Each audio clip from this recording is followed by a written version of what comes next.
Hürmetli obunachilar, hammaga assalomu alaykum.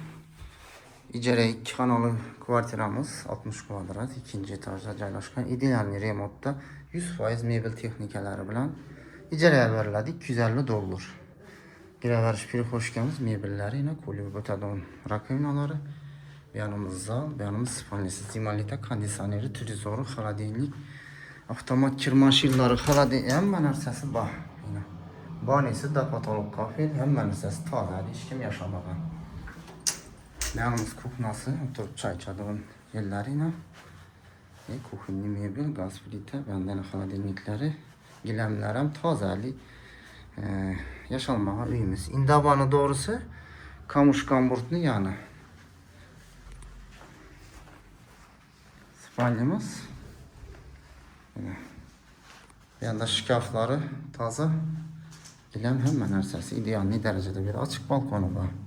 Bir yolun üstüne kırgız yapımı boyu. Yanımızda zalı, pilisoslarına çeygeyne, zimonita kondisyoner, televizor, hemen narsasi var. Zalımız ketdi.